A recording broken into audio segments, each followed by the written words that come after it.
we are reading with the Course Companions out of the Course in Miracles, the complete and annotated edition. Today we are starting Chapter 6, the Lessons of Love. We will be reading in Section 1, the Message of the Crucifixion. Today we will read paragraphs 1 through 12. Yes. If you'll please close your eyes and join me in prayer. Dear Father, if left to my own devices, my perception will be skewed. I surrender to you everything that I think and feel. God, please take my past, plan my future. Send your Spirit to redeem my mind. God, please enable me to set aside everything I think I know and allow me to have an open mind for a new experience. Christ, please give me your vision with this reading and in all things today. Thank you, God. Amen. All right. The message of the crucifixion in the lessons of love. The relationship of anger to attack is obvious, but the inevitable association of anger and fear is not always so clear. Anger always involves projection of separation, which must ultimately be accepted as entirely one's own responsibility. Anger cannot occur unless you believe that you have been attacked, the attack was unjust, and you are in no way responsible for it. Given these three wholly irrational premises, the equally irrational conclusion that a brother is worthy of attack rather than of love follows. What can be expected from insane premises except an insane conclusion? The way to undo an insane conclusion is always to consider the sanity of the premises on which it rests. You cannot be attacked. Attack has no justification. Footnote 1. Attack has no justification can sound identical to the attack was unjust, even though it is meant as a negation of that statement. We think this is explained by the discussion of injustice in Chapter 26, Section 10, which says that thinking some forms of attack are unfair means that there must be some forms in which you think it fair. That's in Chapter 26, Section 10. Thus, the second irrational premise is that this particular attack, note it's called the attack, was unjust, in contrast to other attacks which were just. And the true premise is that no attack itself, in all instances, is simply unjustified. So, no attack itself. Okay, I was like, no attack itself. All right, it was saying no attack itself. So attack itself is unjust. It didn't make sense to me, but I didn't read the comma after no. And the true premise is that attack itself in all instances is simply unjustified. That could be very confusing. Okay, sorry. So let's get back to the reading. I apologize for my noisy dog. You cannot be attacked. Attack has no justification, and you are responsible for what you believe. 2. You are responsible for your belief that you were attacked. You have been asked to take me as your role model for learning. 3. Text chapter 5, section 3. I am your role model for decision. And we have said that an extreme example is a particularly helpful learning device. 4. In Chapter 4, Section 3, an extreme example is a good teaching aid not because it is typical, but because it is clear. This comes from a discussion that uses Helen's ability to swing from revelation to its opposite as an example of how the mind could have made the ego.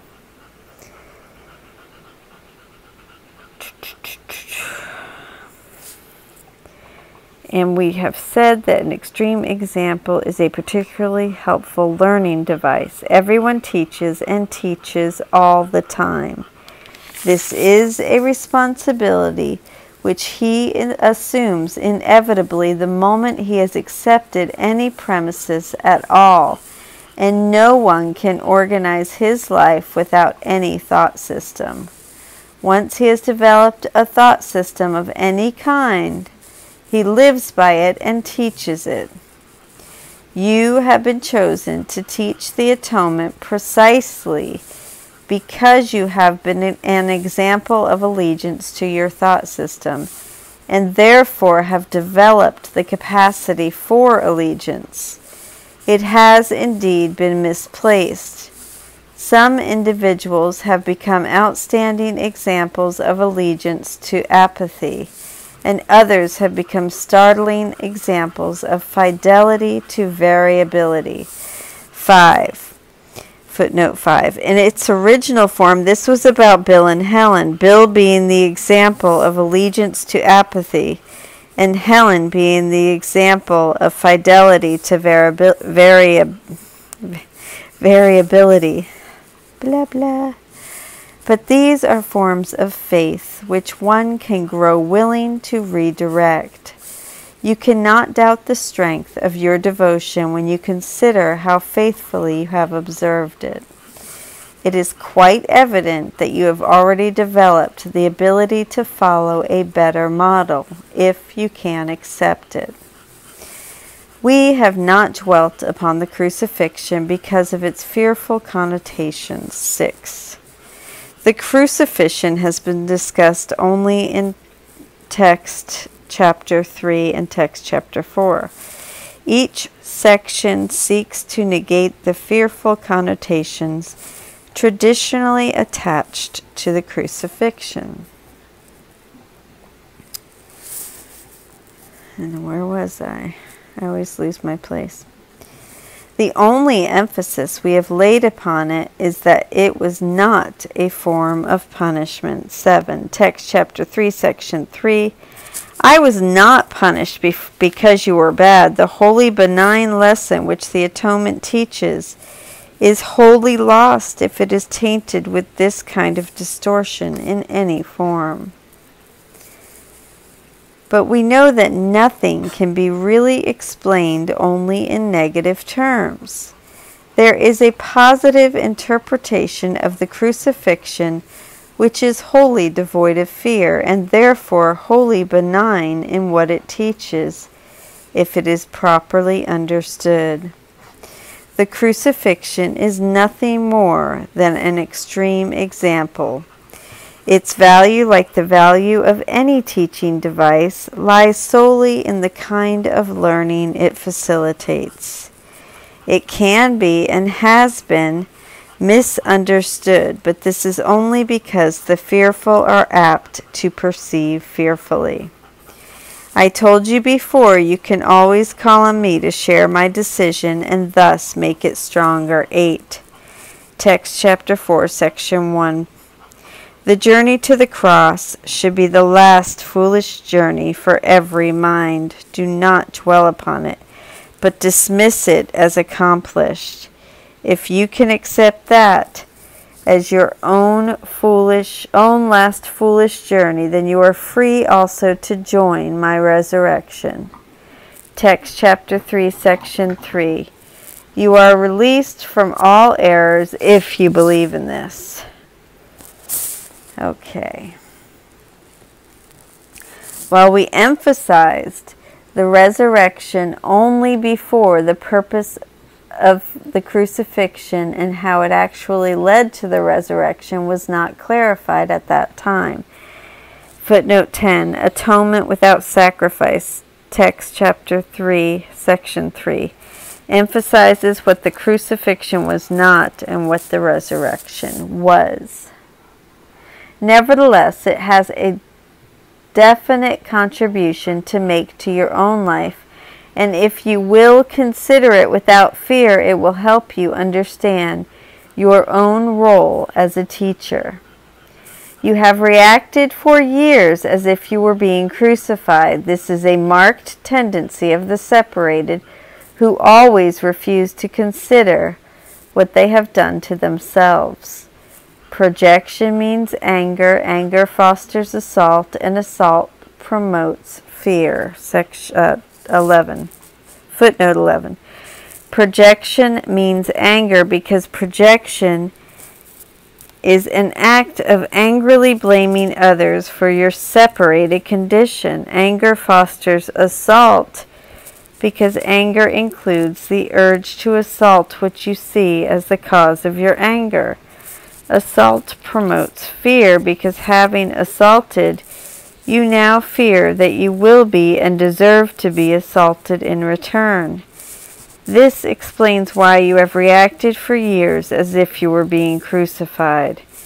By projecting the cause of your suffering outward, expressing anger to it and assaulting it, and then fearing its assault in return, you are drawn into an ever-increasing cycle of seeing the outside world as doing to you what you have really done to yourself. The real meaning of the crucifixion lies in the apparent intensity of the assault of some of the sons of God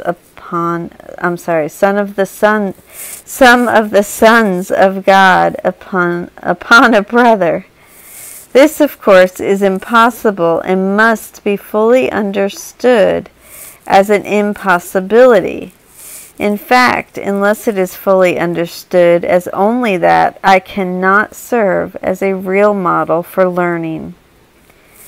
Assault can ultimately be made only on the body. There is little doubt that one body can assault another and can even destroy it. But if destruction itself is impossible, then anything that is destructible cannot be real. Therefore, its destruction does not justify anger. To the extent to which you believe it does, you must be accepting false premises and teaching them to others. The message which the crucifixion was intended to teach was that it is not necessary to perceive any form of assault as persecution, because you cannot be persecuted. 12. According to this statement, you can be assaulted, but you cannot be persecuted. To assault is a physical act, yet according to dictionary definitions, to persecute includes persistently annoying, bothering, or troubling someone. The point here seems to be that while others can physically attack you, they cannot actually cause you to feel annoyed, bothered, or troubled. You therefore cannot be persecuted. And when you realize this, might take me 5 minutes to change this page, no assault will be able to arouse any negative emotion in you whatsoever. If you respond with anger, you must be equating yourself with the destructible and are therefore regarding yourself insanely. I have made it perfectly clear that I am like you and you are like me. 13. Text 146. There is nothing about me that you cannot attain. I have nothing that does not come from God. The main difference between us as yet is that I have nothing else. I have emphasized that awe is not appropriate in connection with me because of our inherent equality. I was created like you in the first, and I am reminding you that I have called you to join with me in the second. Text chapter 5, section 2. It is the final lesson that I learned, and God's sons are as equal as learners as they are as sons. Chapter 5, section 3. My mind will always be like yours because we were created as equals.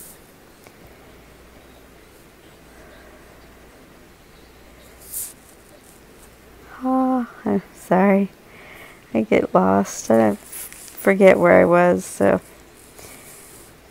But our fundamental equality can be demonstrated only through joint decision.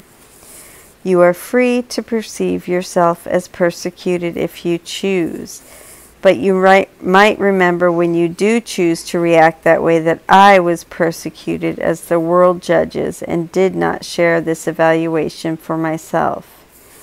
And because I did not share it, I did not strengthen it. I therefore offered you a different interpretation of attack, and one which I do want to share with you. If you will believe it, you will help me teach it.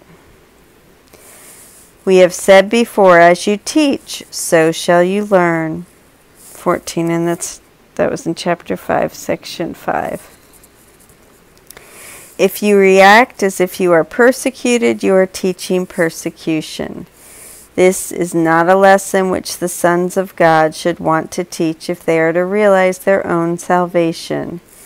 Rather, teach your own perfect immunity, which is the truth in you, and know that it cannot be assailed. Do not protect it yourself, or you have believed that it is assailable. You are not asked to be crucified because that was part of my own teaching contribution. You are merely asked to follow my example in the face of much less extreme temptations to misperceive, and not to accept them falsely as justifications for anger. There can be no justification for the unjustifiable. Do not believe there is, and do not teach that there is. Remember always that what you believe you will teach. Believe with me, and we will become equal as teachers. We're going to stop there and read Robert Perry's notes. Day 95, section 1 of chapter 6. Chapter 6 is the lessons of love. We read paragraphs 1 through 12. This is a section where you see the real mastery of the course. To appreciate its genius, we first need to think of how the crucifixion is typically seen and how we see it or used to see it. There's no getting around the fact that the crucifixion seems to be a very frightening image. It's a picture of a pure and beautiful person who has done nothing but good, being publicly tortured and murdered by the state in the most excruciating way. The traditional belief, of course, is that there was something redemptive in Jesus' undergoing this brutal death. He was taking onto himself the punishment that all of us have earned. While this can seem like a great relief, thank God that got done to him instead of me, there is inevitably an underlying sense of doom. I deserved that horrible death. How can that not instill fear? Then, of course, there is another image of the crucifixion in which we are supposed to imitate Jesus. We are supposed to follow him in the way of the cross, to deny ourselves, take up our cross, and follow him, as we are told to do in Matthew 16:24.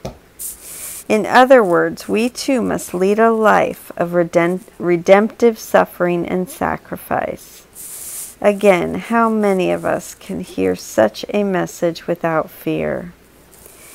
In this section, Jesus offers a radically different interpretation of his death. He affirms that we should follow the example he sets forth in his crucifixion, but the brilliance of the teaching is that he dramatically reinterprets what that example was. According to him, it was not about the redemptive value of him undergoing such extreme suffering. Rather, it was about his ability to see himself as immune to attack even under the most extreme conditions.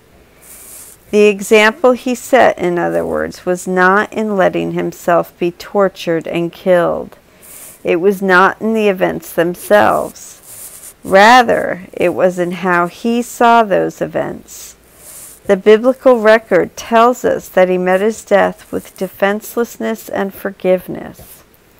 According to his teaching in this section, that was because he did not see himself as actually under attack. He did not believe that he could be attacked.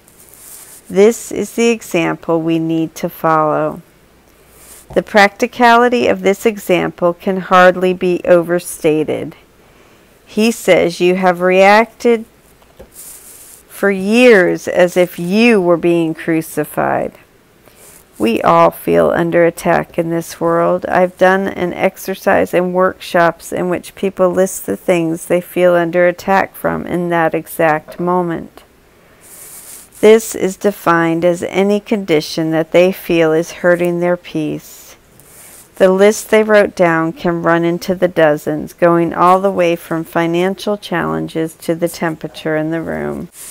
What Jesus is saying here is that we are supposed to look at his crucifixion and say to ourselves, if he could see himself as immune to attack under those incredibly extreme conditions, then surely I can see myself as similarly immune in the face of my far milder conditions. If he could do it then, I can do it now.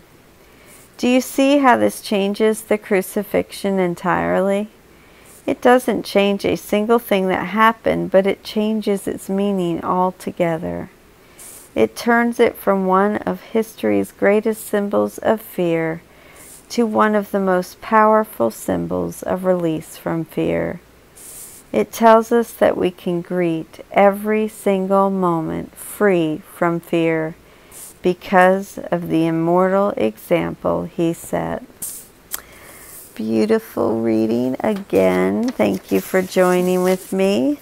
Day 95 of the Course Companions reading schedule. Reading out of A Course in Miracles, complete and annotated edition. Thank you so much for joining with me. I love you.